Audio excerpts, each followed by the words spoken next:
And you may be thinking, Dave, you fucking moron. Growing a beard doesn't make you lose weight, which technically is true, but it will cover up your double chin. Infirmary Media.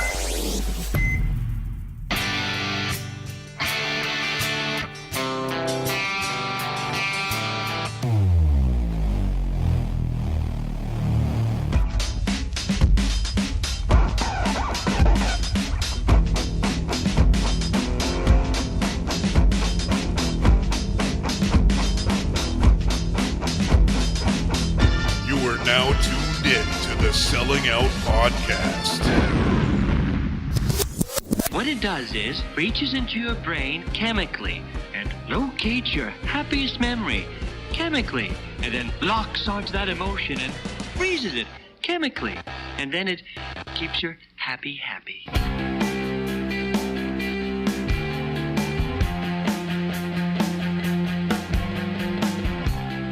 Hello, and welcome to the Selling Out Show. We got a great one planned for you today.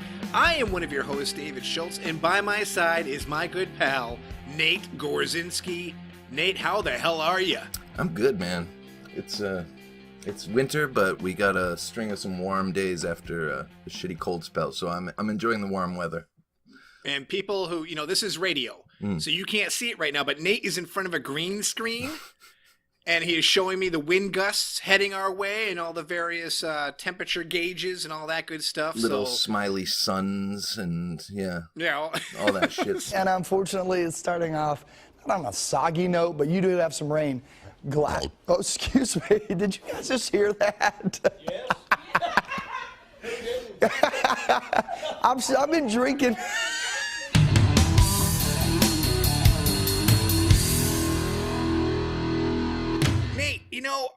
As I often do, I'm up late watching TV last night. I get sucked in. It feels like an 80s movie on. I just, for some reason, I can't turn it off. It's nostalgic, makes me happy, whatever. Last night was Summer Rental with John Candy. But the thing about this was, one of the commercial breaks, they played a spot for a rehab center in Malibu.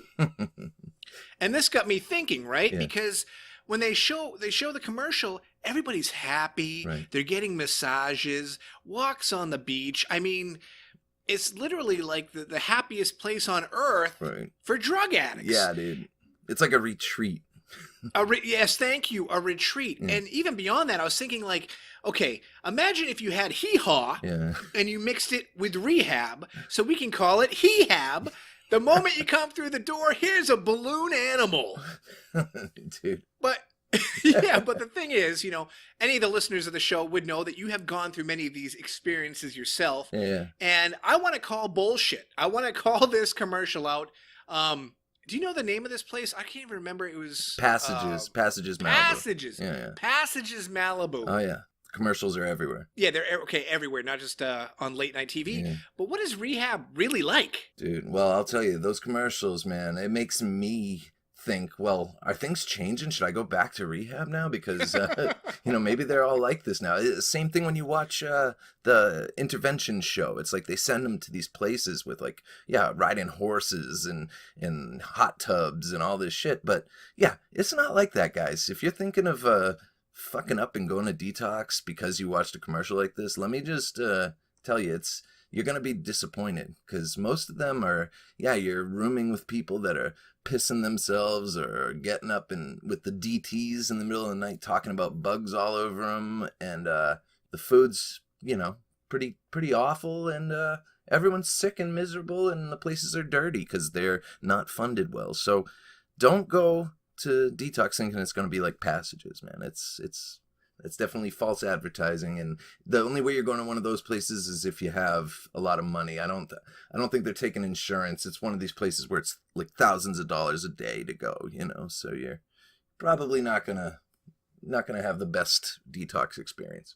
If all detoxes were like that, I think it would be harder to quit. You'd be looking back fondly at the days where you were in, your detox program. You're like, I don't know. It's hooked on heroin. What's the worst that can happen? I'm going to Passages Malibu. Man, dude. It's really like the worst hamburger commercial of all time. I mean, because we all know like the shit on TV is fake. You see that big juicy, burger, you go, well, when I get to Burger King, it's this flat piece of meat. Right. I see. But here, when they show all the happiness and joy, you're saying people are like freaking out. You're going to be surrounded by vomit. Yeah. There's probably like a blinking yellow light in the corner, a fly buzzing around your head. Man. So this is really, really false advertising. Yeah. Well, I mean, no, unless you're rich. So what I was going to say is that you go, and there's this one place in particular I'm thinking of around here where I've gone, and there are literally nights where I'd wake up to mice running over me. And there was a real issue where they would give people on the floor snacks. So they'd eat their snacks and they'd try to leave them in their room for later or whatever. And the mouse problem got so out of control.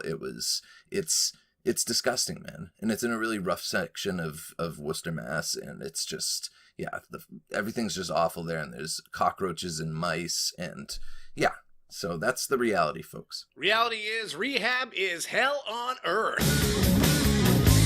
Nate, we have a fan of the show named Melissa Miller. We've mentioned her in the past. And recently she reached out to me with a few topics she wanted to hear us discuss. And one of them piqued my interest because it's all about the bucket list, baby. And I realized, I stopped, I thought about this, and I go, I've never had a bucket list, or at least not like in a physical form or anything. Like I've never written something down like, I must skydive before I die. But I realized there was one thing I've always wanted to fucking do. In all my 40 years, I never did it until yesterday. Oh, yeah. Wow, what's that? Now, have you ever been in a doctor's office? Of course you have. We all have. Wow, that was an easy one. Yeah, it was very easy. But you know how they use that little scope to check like your ears, your eyes, or your throat? Yeah. I've never looked through one of those things. And every time I've been in the doctor's office, like even with my kid, the pediatrician, I'm always tempted to say, oh, hey, can I take a peek through that and see, what it's all about? But I feel like I'm overstepping my bounds. Right, of course. I don't know if that's like a threshold I want to cross, And the other thing is, when I'm left in the waiting room by myself, or in the room itself, it's not actually the waiting room, not right. You're in a magazine. I'm in the examination room. I'm sorry, I mislabeled that. But I'm afraid they're going to come in the room. Yeah. Like while I'm poking around with their shit. Yeah. But yesterday, I was in the hospital with my wife. She had something. Don't worry, she's fine. If anybody's curious, everything's okay. But I was like, oh shit, we probably got a few minutes. I'm like, babe, stay still. And I grabbed it off the wall, and I looked in her ear. I wish I didn't, but I did. But I did. And then when I go home, I'm like, I lived it. It's done. Wow. My life is complete. Wow. I even Googled it because I'm like, what the fuck do they call those things? And for everybody wondering, an otoscope, OTO scope. And you know what else I didn't know? What's that? You can buy them online for like $20. So you could have completed your bucket list with $20, but you didn't have to spend the $20. You just had to spend I didn't. The copay of going to the damn doctor or whatever. Yeah, it was $10. $10 to peer into my wife's ear. You got 50% off. Yeah, there you go. But still, that was like something all my life I've always wanted to do, and it was a letdown. Yeah. It really was. I've never looked through them. What's it like? It's not as great as you think it would be. To be perfectly honest here, it barely magnifies anything, and you have a little bit of a light. It shows you how many hairs you have in your ear. It's funny you said, it's not as great as everyone thinks, because, dude, I am let down because I thought that was going to be fucking amazing. Nope. No. Oh, man. I have no need to ever do it again. Nope. Hey, and you've lived the experience for all of us, so now, I guess I don't. Sorry, guys. Yeah. Ruined it. Oh, well. But it's a weird thing. It's a weird request. Yeah. I've never really wanted anything more. Well, hey, you're a simple man. You have simple I am needs. Simple man. Weird needs. But what about you? Do you have anything like you want to really accomplish before your time is up on this mud ball? It's funny that when you first brought up bucket lists, you said, people want to go skydiving, people want to do this and that, because that's always, it seems to be the one that people think of, because I would have thought, as soon as I heard the word bucket list, I thought skydiving. And I wonder if that's because there was a movie, The Bucket List. Yeah. With, was it Morgan Freeman and Jack Nicholson. Enjoy your clams, cocksuckers. And they went skydiving as old folks and did their thing. I actually have been skydiving, and I never thought about a bucket list. But if I were to make one, it's like, I think back, I'm like, I already jumped out of a plane. It was fun. And I'm trying to think what else I'd like to do before. You know, I'm a simple man too. I don't know. You've never had one either. You've No, never I've had a bucket list, so No. we're in the same boat. Maybe I should make one.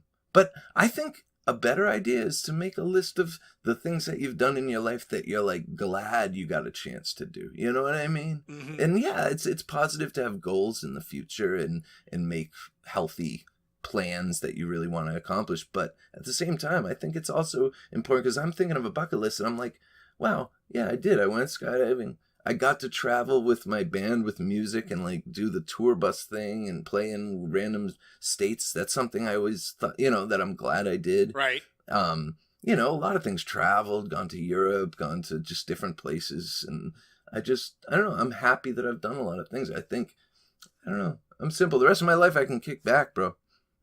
Yeah, good, man. You're on cruise control. Yeah, man. I guess you could just make a list of like unrealistic things to do.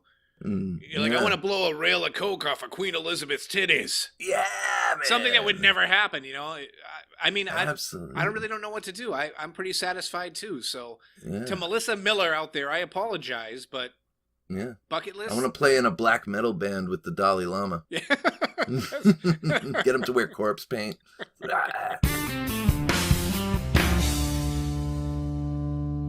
My Patriots are in the Super Bowl. I know you're not a sports fan, not a big deal, but it brings me a relative amount of happiness. It's exciting. Yes, thank you. It is exciting. Thank you for appreciating that, okay? It's hard to ignore it. The excitement is palpable around here, man. Yeah, totally. The thing is, with the big game is I get nervous, I get worried, I get scared, my blood pressure goes up, and I also have some really strange things that I do. I'd like to call them rituals, maybe? Okay. For example, before the game starts, I have to be wearing a certain pair of underwear.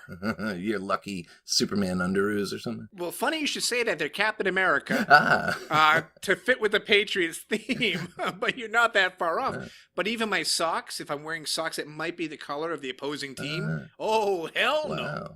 Wow, this goes I have deep. the same shirt I've been wearing for years. Oh, yes, my friend. I have the same shirt I've been wearing for years. And when they win, I'm like, oh, well, thank God I fucking stuck with that. It confirms your your opinions on the matter. You're like, this is obviously working, so I'm gonna keep doing it. But that's right. I'm neurotic. Their last Super Bowl win, there was a comeback against Atlanta. I won't get into the whole thing here. I know not everybody is interested, but I refused to sit down after they scored. And I'm like, oh, if I sit down, something bad's going to happen. And I stayed standing for like the next 15, 20 minutes, and they won the game. There you go. So it's all thanks to me. Absolutely. You did it, man. You know what's interesting? Thank you. This reminds me when I used to be a shady junkie and I used to go shoplifting.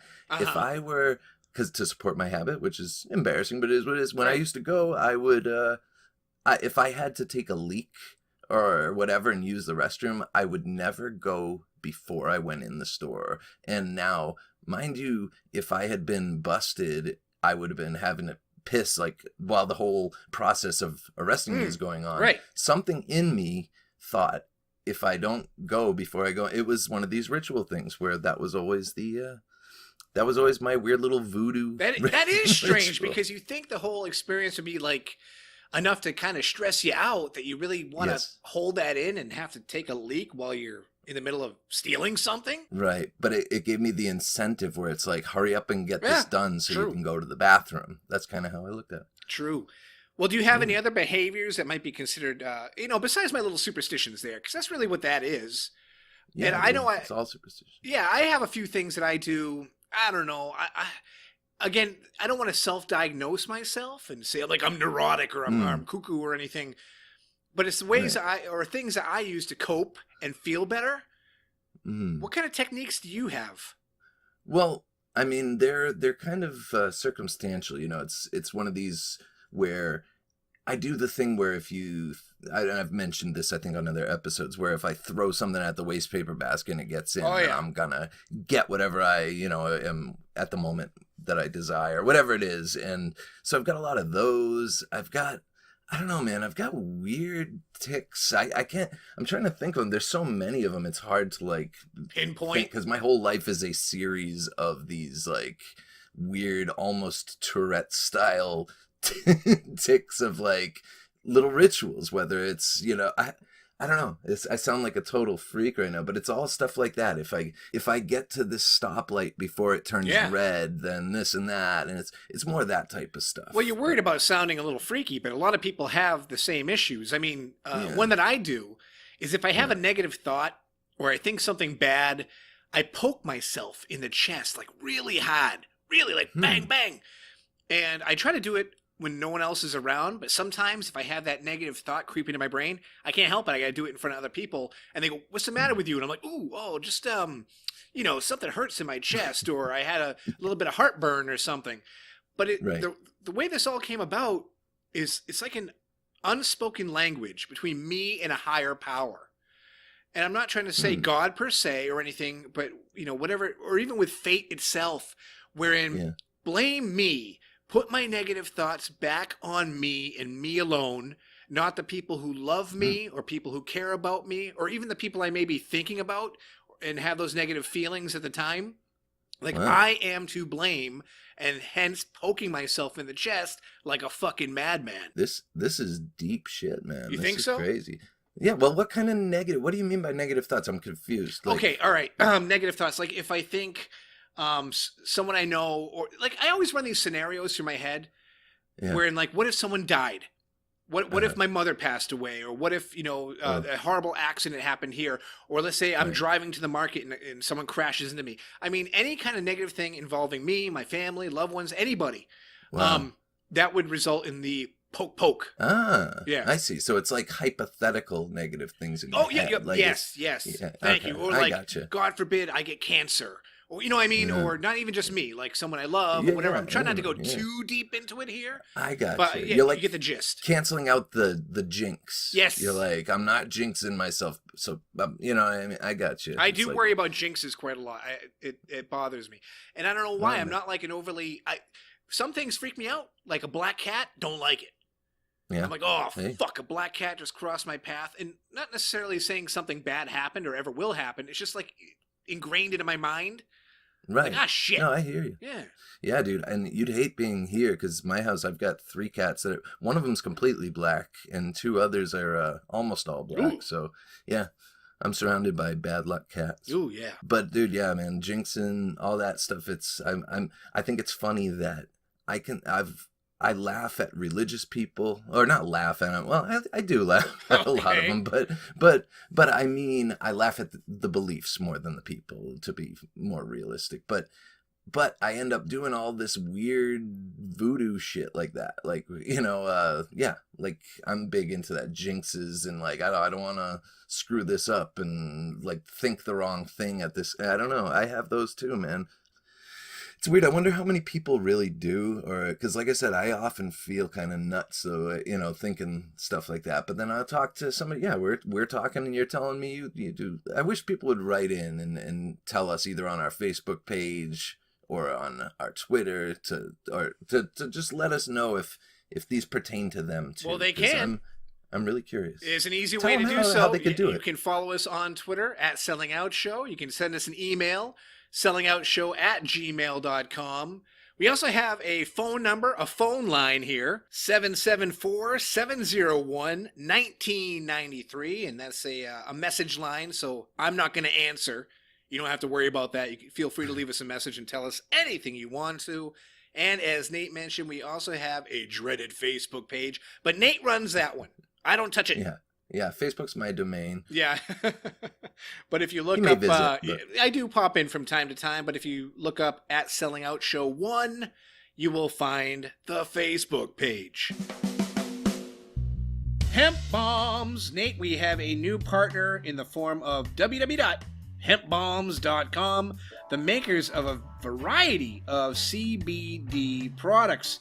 They were kind enough to send us a bunch of samples, and holy cow, man, I am enjoying the dickens out of them. How about yourself? I, as well, am enjoying them, man. I'm specifically enjoying the CBD oil drops. Dude, the results were palpable. Like, I took some before bed last night, slept like a baby, like noticeably comfortable, refreshing sleep. I've been having a lot of back pain, and I took some this morning, and dude, I had a noticeable reduction in pain. I strongly recommend this product. They're a great company. Right. You know, it's great that you bring up pain relief because a lot of people think relaxation when they think of CBD. Mm-hmm. I really hadn't dabbled in it before we got aligned with these guys. And I got to say, man, they, speaking of pain, they have a pain freeze gel that they sent me. I've had 2 back surgeries. I got some cranky old knees. And this is the best shit I've ever used. I'm not even blowing smoke up anybody's ass. Nice. No, I'm dead serious. This is the best stuff I've ever used because a lot of the Icy Hots or the Tiger Balms and the other stuff that I've used in my back, it's like meh. Yeah. Meh, it's not that great. Yeah. So I didn't really have a lot of high expectations going in using this stuff either. But I'm never gonna stop. Yeah. Hey. I'm never gonna. This is the best stuff I've ever used, and I highly recommend it. Again, it's called CBD Cold Therapy, Deep Penetrating Bio-Cooling CBD. Excellent. So, yeah. And you know, here's a great thing too. If you want to give it a shot, www.hempbombs.com. But we have a coupon code for you. You can use code Selling Out and save 15%. And if you're someone like me who's never tried it before, this is a great opportunity to do so because you get it at a discount. Is that selling out one word, Dave, just to specify for the audience? Yes, it is. Thank you for correcting me in the way that I speak, as you often do. It is selling out one word for 15% off. Go and do that. Why wait? Pause the show. Get yourself some CBD. They got CBD gummies. Nate mentioned the drops. I have e-liquid. I mean, they got so much stuff out there. Capsules. Capsules, yeah. So anything you want to try is on their website. And again, even better, you save some money. Get your biscuits over there, people.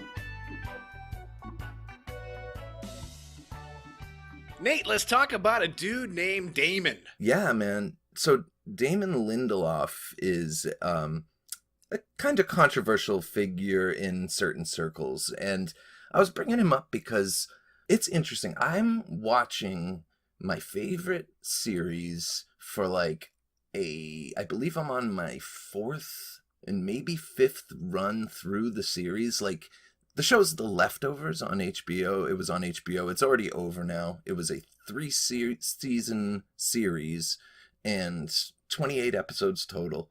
And dude, I've enjoyed other shows before, and HBO's had a lot of good series. This is a show that really touches me, like, in a way that's like, that sounded really gross, but it touched me. Show us on the really doll where The Leftovers touched you, Nate. It's a really impactful show, and the interesting thing is, I watched the show. I had no idea really who Damon Lindelof was. I'd see his name on the opening credits, but I went to tell my brother about this show and how much I enjoyed it. And my brother's the first thing he said was, "I'm not watching that. It's by Damon Lindelof." I'm like, "Who the fuck's Damon Lindelof?" And he reminded me. So Damon Lindelof was the man who fans of the Alien franchise, Aliens, Alien Resurrection, all those great movies. I don't know how they feel about Prometheus, but to a lot of us, Prometheus was a movie that was supposed to answer a lot of questions about the Alien franchise or tie in somehow, and it ended up just being this nonsensical piece of shit movie, and Damon Lindelof basically wrote the movie, or he had a hand in it, and basically, yeah, so he's responsible for that. You watched the series Lost. Loved when it was on TV, right? Yeah, you followed it. How did you feel about the finale? A lot of people were disappointed with the finale. Well, what people aren't disappointed with just about every finale? I'm not a big fan of leaving things open for interpretation. Right. You've invested a lot of time, your emotions, everything into a TV show, comic, movie, whatever. Don't end it with people lingering, wondering, and asking more questions. All right, I understand that. And Damon Lindelof went through this period apparently where I believe he left Twitter because he was just under fire from people that were I mean, there were some people that lauded the Lost finale and talked about how amazing it was, but there were others that just were really, they felt like the show just kind of meandered and never tied up loose ends, whatever. I know we're talking about a show that's years and years old at this point, and even The Leftovers ended, I believe it was at least a year ago, but it's one of these shows where the first season kind of takes a while to get into, but please stick through it because it's worth sticking with. But Anyway, so Damon Lindelof, yeah, he's also responsible for the new Star Trek movies, which I guess a lot of people enjoy. I don't know. Have you seen those? Oh, I love those. I thought wasn't that J.J. Abrams, though? Well, J.J. Abrams, I believe, directed it. I think Damon Lindelof had a hand in writing there's them. all the people behind that, the show Lost, went on to do some cool stuff. J.J. Abrams, of course, the Star Trek, Star Wars. Right. You mentioned Lindelof went off to The Leftovers. Carlton Cuse was behind The Strain, which was a great show on FX. But I would personally consider Lost one of my favorite top 2 TV shows of all time. Wow. But it invented something that I fucking hate. And that was the mid-season finale. Oh, yeah. I never seen a mid-season finale before Lost came about, where it's like, we got to give you a cliffhanger and then make you wait for 2 or 2.5 months until the series continues. I thought to myself, listen, we already got the fucking finale. Right. Why are you giving me 2 and making me wait? Fucking biting my fingernails and shit, you assholes. Oh, it drives me crazy. I know. All these shows started doing that, too. All of them. I know every fucking show does that now. And it's just like, oh, thanks, Lost. Thanks a bunch. And I mean, I could be historically off here. Maybe some other show brought it to to light or fruition before Lost. But my memory serves as Lost being the OG behind all that. But I was one who didn't continue with The Leftovers, Nate. I started watching it. It was a little slow for me. I said, I'll catch up with it later. And later never came. I'm telling you, man, a lot of people say that. It just starts, and I even think that. But once you get through the first few episodes, and honestly, and I know this is asking a lot, but where it really picks up is season 2. And I know that's a lot to ask. Well, stick through a season, but like honestly, by the time you get into season 1, you are usually into it. But season 2 and 3 are just some of the best television ever. And the interesting thing, as much as people get pissed at Lindelof for what he did to Alien and whatnot, you were saying about Lost how much you enjoyed it. I watched Lost up to a certain point and enjoyed it, but I just kind of fell off at some point. I did enjoy what I saw, but my brother made a point when he was watching. I told him, watch Leftovers, and finally he did, after me badgering him about it. And he told me, he's like, I appreciate you suggesting that I watch it because I wouldn't have, and I'm really glad I did. He said, I think the thing with Lindelof is if he works with an existing property, he kind of fucks it up. He has his own ideas that don't pan out well. Right. It's like, sometimes it's ambitious ideas, but it's just, they don't work or they piss people off. But when he starts a project, when he's involved in creating a universe of his own, he does some wonderful things. So everybody, again, check out The Leftovers for sure and stick with it. You won't regret it. I'm telling you. So here we are in January, and it's flu season. Actually, I don't know when flu season stops. It seems like 300. It's always fucking flu season. I'm one of those guys where I might have gone off on rants before where I think even last episode talking about Jenny McCarthy. Check our archives for that one. I had mentioned she's an anti-vaxxer, and that bugs me. Right. But I'm also weird because I'm an anti-flu shot kind of guy, just for me personally. I don't really do flu shots. I figure, you know what? I'm resisting whatever strain is coming at me. And when all the shit hits the fan, I'll be roaming with the cockroaches and I will repopulate the earth. Right. Do you ever get... You have a healthy immune system. Yeah, well, maybe. But, maybe. Yeah. How about you, man? You ever get an annual flu shot? I've never been the type to do it. I've been with my girlfriend for years now, and she's a nurse, and she is always saying you should get one, and she's always gotten one, and she's like, it's super easy to get you one. I can get you one. So with the option to get it so easily, I have gotten it, but I don't every year. And before she and I got together, I had never gotten a flu shot, and I really, or maybe if I had, I don't remember. I never cared about it. Well, I always figured by the time you get the shot, there's probably another strain of it that you're not, you know what I mean? There's so many strains each year of flus where they mutate, and you may have a vaccine for this one, and you get infected with another one. So. Well, Nate, it looks like we better find some ladies of like mind. Otherwise, there will be no repopulating the earth. It'll just be me and you walking around with those giant cockroaches that look like crabs. But here's the thing, man. I once got terribly ill with the flu. I was probably, I want to say 19 years old or so. I was living up in Portland, Maine at the time. And I mean, I really felt like I was catching my death to the point where I almost went to the emergency room. I called into work one night. I was working third shift. I said, sorry, just can't make it. I need to go to the hospital. And one of my neighbors, I lived in a funny little apartment building where everybody was of the same age and we're all a bunch of kind of like crazy dudes. Yeah. And he came by, hey, Dave, why aren't you at work? And I'm leaking stuff. I can barely move my head. And he's like, dude, here, try this. And he gave me a cup of cheap vodka. Of course, not good stuff, the cheap stuff. And he held out his hand, much like, was it The Matrix? Yes, Morpheus. You take the blue pill. The story ends. You wake up in your bed and believe whatever you want to believe. You take the red pill. You stay in Wonderland. Morpheus, thank you. But in his hand was a tab of mescaline. And he said, take this. I like a micro dat. And he handed it to me, and I was a stupid kid, so I'm like, sure, whatever. I took it. Yeah. Didn't take long. Started tripping my balls off. Next thing you know, I am running around Portland, Maine in the middle of the night with no shirt on, climbing statues, just acting a fucking fool all over that poor city. Nice. But here's where it gets interesting, right? Yeah. I go home, I pass out, I wake up 4 or 5 hours later. My flu was gone. Wow. Gone. Completely gone. Not a trace. My nose wasn't running anymore. My throat felt great. Everything was back to normal. And I sat there just like, I think I've discovered the cure for the common cold that nobody can take. Wow, man. The government is trying to keep us sick, man. It's all a conspiracy. They know that mescaline would cure the flu or the cold, but they won't let us have it because then the pharmaceutical companies and all the fucking NyQuil's gonna go broke.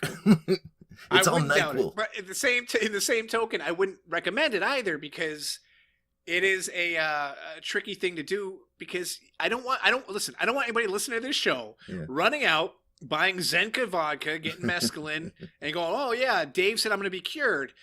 But I will stand by my statement that it most definitely worked for me.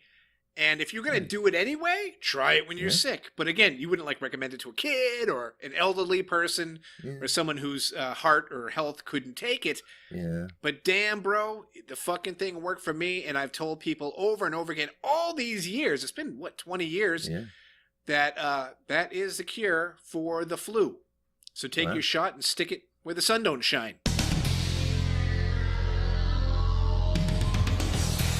Do you need a New Year's resolution that you can actually stick to this year? I've got a great one for you. Start 2019 by finally quitting that deadly habit of smoking cigarettes. I know you're probably thinking I've been trying to stop for years and nothing ever works. Well, guess what? Northland Vapor Company is here to help. There's no reason to be intimidated by the idea of vaping. With retail locations in Bemidji and Moorhead, Minnesota, Northland makes it easy for you to walk in and start your journey to a better lifestyle. Northland Vapor's outstanding line of e-liquids are proudly made in North Dakota and contain no diketones or artificial sweeteners. Northland Vapor's motto is quality doesn't need to be costly, so you can be confident in knowing that you're getting the best product available at a price that won't break the bank. No more excuses. Make 2019 the year that you decide to live a better life and finally break free from smoking cigarettes. For more information, visit northlandvapor.com. Some products contain nicotine. Adults only.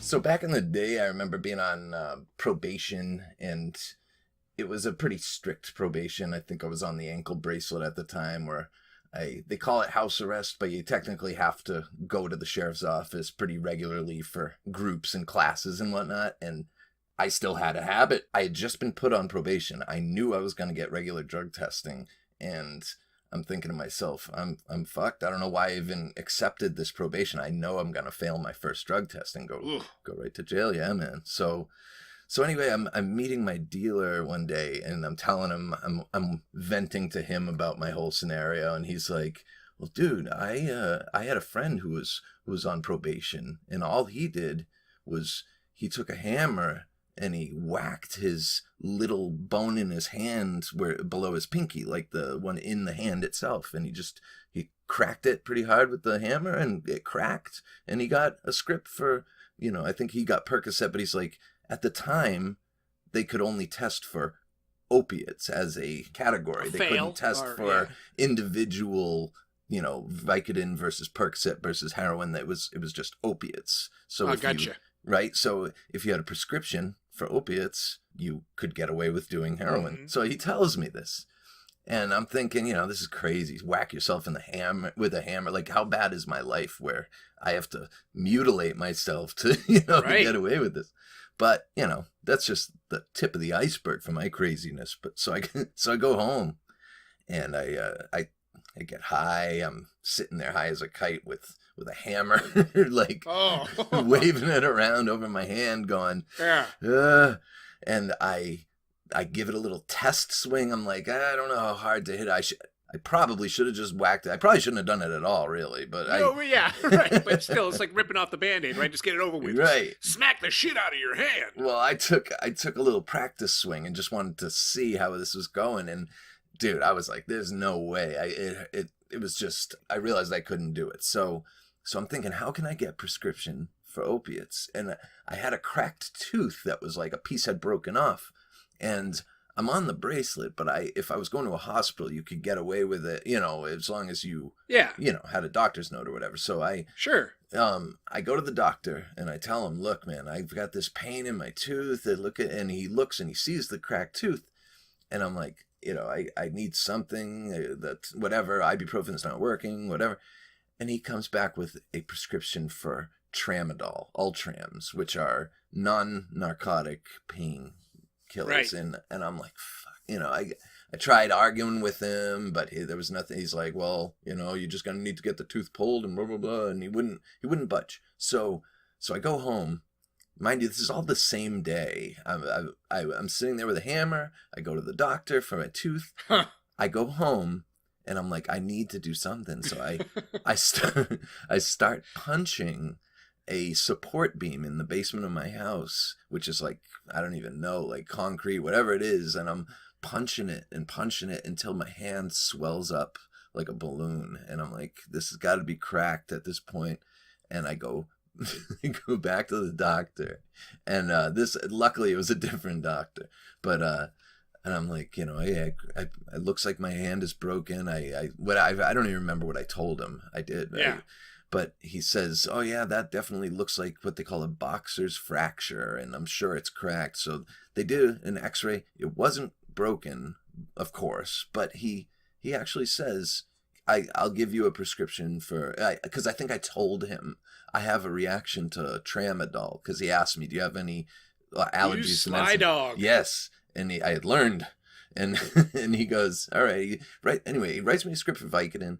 I go to my probation officer the next day for my groups and whatnot, and I have this slip and a prescription, and she's so mad. She's like, you're here for opiates, and now we can't test you for opiates. She's like, what's the point of you even being here? And I'm like, I agree. But criminal justice is one of these technologies where you see the progress in real time.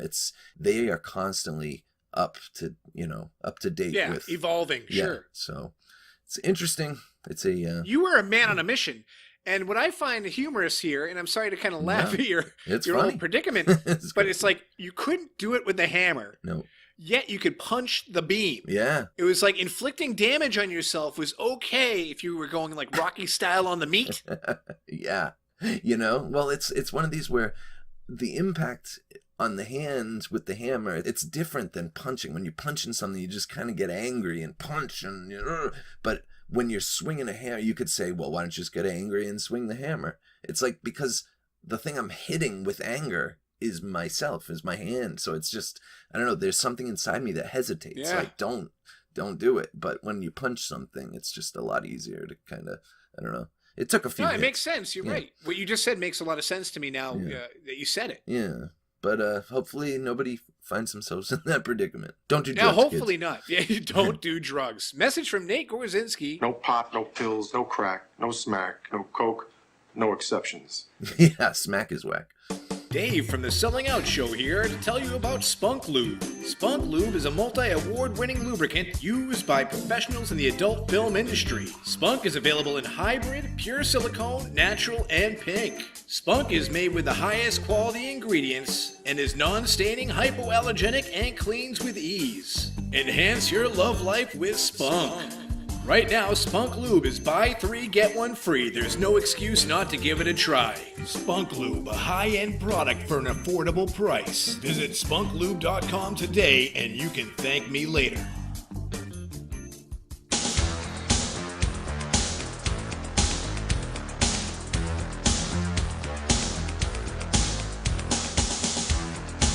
Dust off your LPs. It's time for Nate's Notes. When I was a kid, probably around age 9 or 10, I saw a music video that blew my mind. It featured rain and lightning and hands with eyeballs in the palms, like in the old horror movie The Gate, and a fish flopping around, gasping for air as a man played the piano.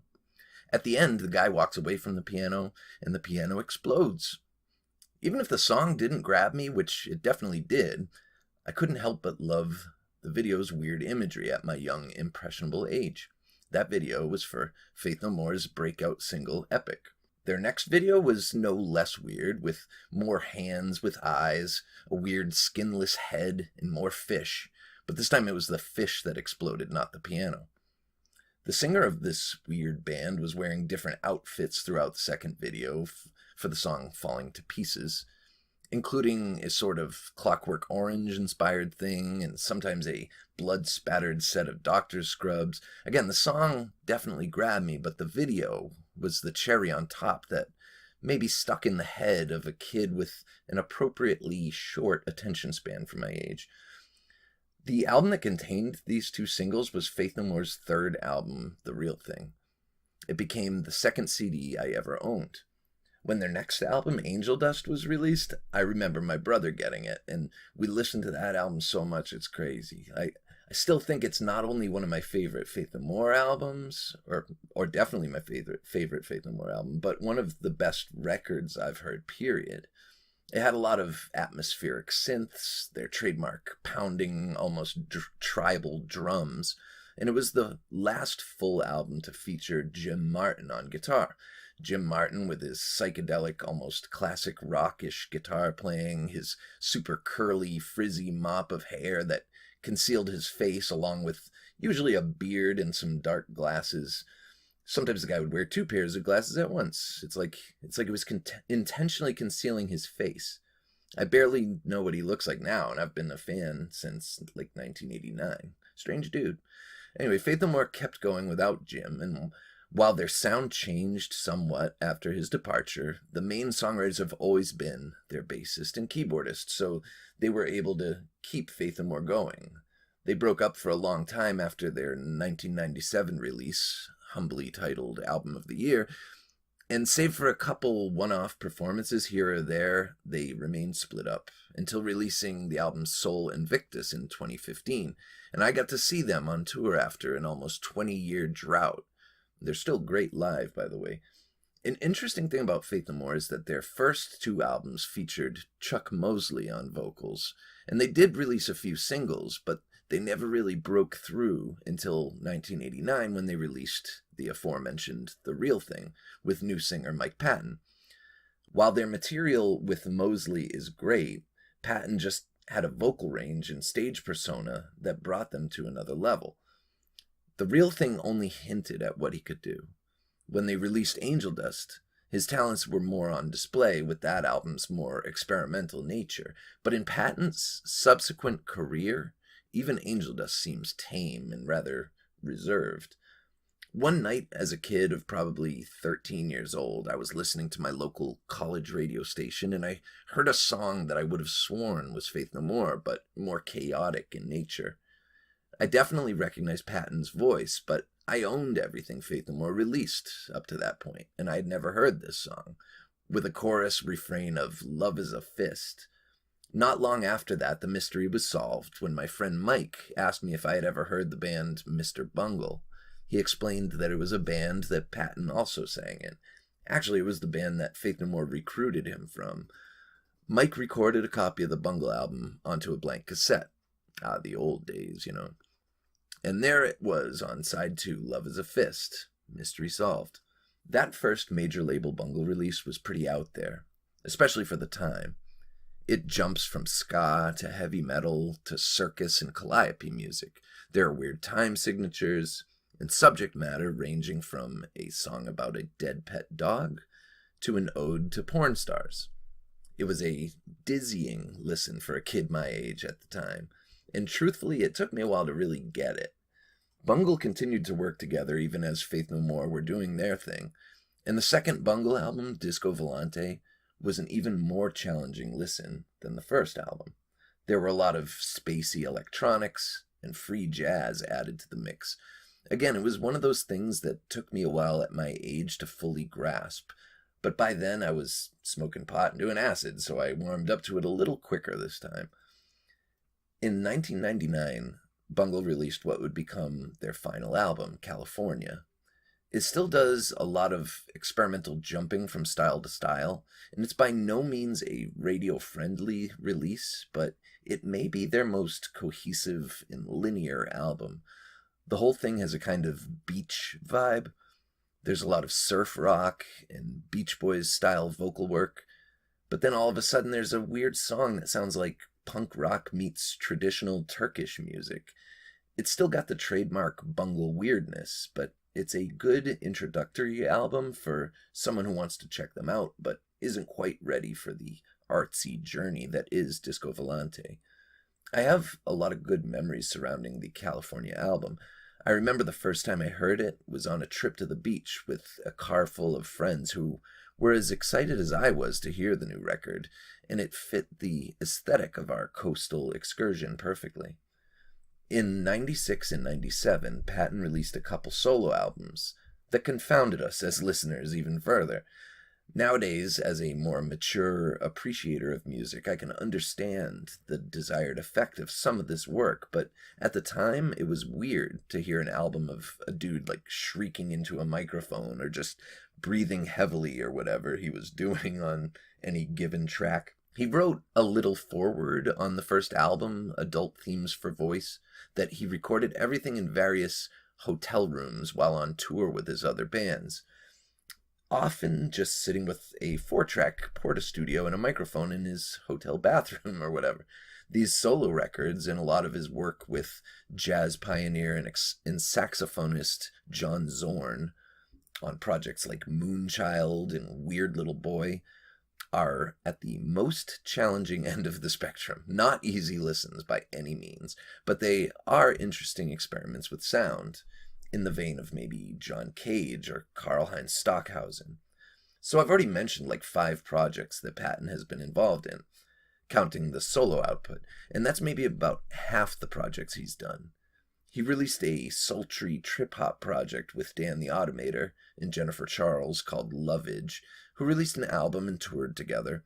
He worked on a more traditional pop project, as he referred to it, under the name Peeping Tom, with basically a different collaborator on each track, from Massive Attack to Rozelle, Kool Keith to Nora fucking Jones.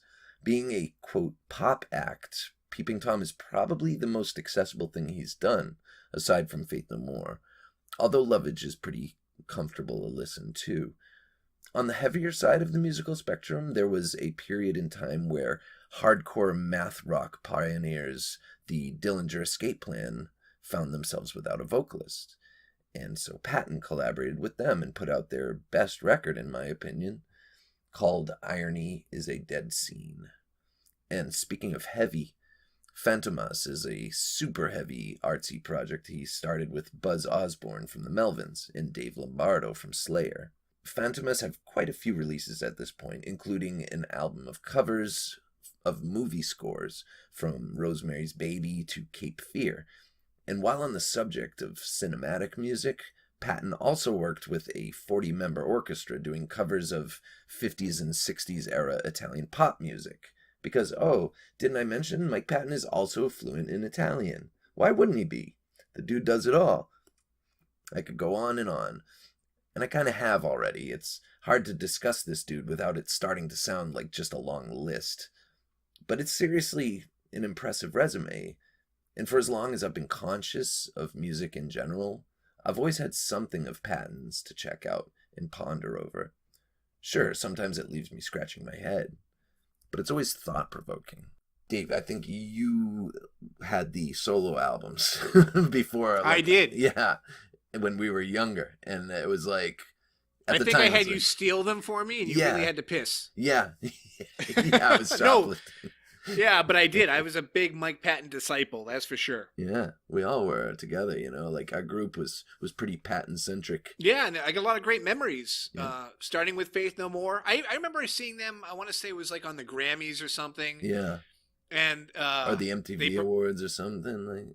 No, it wasn't MTV. I think it was a big time show. Oh, wow. And anybody out there can correct me if I'm wrong. I want to say it was the Grammys. Yeah. And they performed Epic, and to be honest with you, it was terrible. Yeah. Yeah, and it left a really bad taste in my mouth. Like, he was flopping around like a fish on the stage, and I was just like, these guys, I like their album, but if this is how they sound live, I don't know. But as I later learned in life, seeing God again with Faith No More, there was a concert called Loco Bazooka, or a festival. Yeah, in Worcester, Mass. Worcester, Mass, up 3 days straight on crystal meth to see Faith No More. It was awesome. But I mean, they played incredible. You mentioned Fantomas. I saw Tomahawk live. Oh, yeah, Mr. Bungle live. Yeah, these were all fucking incredible performances. And you mentioned how Chuck Mosley was the first singer for Faith No More. Yeah. And this is interesting to me because everything changes once Mike Patton becomes part of the project. It becomes more diverse. Right. More varied in styles, more wide, more open, more just amazing. Sure. And no matter, I can really credit each individual member of every band that he's worked with for, talents in their own right. Yeah. Mike Patton is the thing that makes it click and truly makes the project shine. He brings the diversity too, yeah, exactly. Let's try to write a circus song, or let's cover fucking Lionel Richie. Like, chances are that was Mike Patton when Faith No More covered Easy. Some of the earliest stuff too, as you noted, it's weird because if you mention, try Mr. Bungle, you really do have to be specific to that person and be like, California. Do California first. Yep. If you listen to their debut album, it's completely and utterly different. It's like thrashcore. I don't even know what you want to label it as. Yeah. Speed rock. Speed metal. It's even got horns and all that shit. You know what I mean? The first But even the lyrics. Yeah. The lyrics seem more juvenile. Yes. As you mentioned, more about, having sex with, I don't know, porn stars whatever, and porn stars and everything else. So California is a more complete record and more, I think, indicative to the sound and Mike Patton himself. Yeah. But still, they all have attributes that make them worthwhile and, to be honestly, just flat out there, an important part of music history. Sure. Now, over the years, I've kind of like lost track. But I mean, I do that with everything and everybody and anything, entertainment-wise. Sure. But a couple weeks back, he was supposed to sing the national anthem right. at a playoff game for the NFL right. for the Rams, and he was a no-show. Well, I mean, apparently he canceled. He got sick. Yeah, that's what I heard. He got sick, but that was a disappointment. I was really excited for that. I'm like, I don't even give a fuck about the national anthem, but to hear Mike Patton sing it? Right. Holy moly, I got to be there for that. Absolutely. He canceled that. Yeah, he put out a release that he was sick, and he also canceled, like, 3 days later, there was a Chris Cornell tribute show that he was supposed to be at, and he canceled that too. So sounds like he really was sick, but I don't know. I went and saw the Faith No More, as I said, when they reunited and put out Sol Invictus, their last album there in 2015. They still put on a great show. I mean, I had seen them. You mentioned the Loco Bazooka show. I actually saw them, the same tour, but I saw them like the night before you went to that show. I saw them in Providence, Rhode Island, and Lupo's, right? Yeah, that was a great show too, or it might have been the Strand. I don't remember. It was one of those shows, but I was gonna say that Bungle performance at Lupo's, I believe that was 1999. Yeah, I still cite that as the best live performance I've ever seen in my life. It was amazing. Those guys. That was fucking incredible. Yeah, and you can find it online. Unfortunately, the sound quality isn't so hot. Right. Which is, I mean, it was the era, the time. Yeah. It wasn't cell phones, so people were recording with actual like VHS camcorders and stuff. But yeah, right. But even then, to be there and to tell the story of those shows is important to me. Sure. I'm glad I was there. And we often bring up Bowie, as we did last episode. Again, check our back catalog. Absolutely. Go back and listen to it if you haven't. But Mike Patton is up there in the pantheon of amazing performers in my mind. Definitely. And legend. Absolute legend. Yep. Check out Patton. Check out Bowie. I'm sure you have. This isn't news. Breaking news. Check out shit from 30 years ago. But yeah, great performances. And if you haven't heard any of those bands, just Google them. Check them out. Give them a Google and definitely give them a listen. Great stuff. Plenty of stuff to explore. Oh, yeah. Oh, absolutely. And now this is our swan song. I can't do it as good as Mike Patton would. I don't think I'm even going to try to sing us out here. But goodbye, everybody. Thank you so much for listening. We truly appreciate it. Without you, we are nothing. You make this show. I am Dave. That is Nate. And this has been Selling Out. Peace. Wake up, you never look so glum. Tell me how we know they can't hear us coming. It's easy for me, I got a head start running away. Keep up for your disease spread quick. So how did you learn to be sick? So cunning. It's easy to see, but you just keep on humming along. Infirmary Media.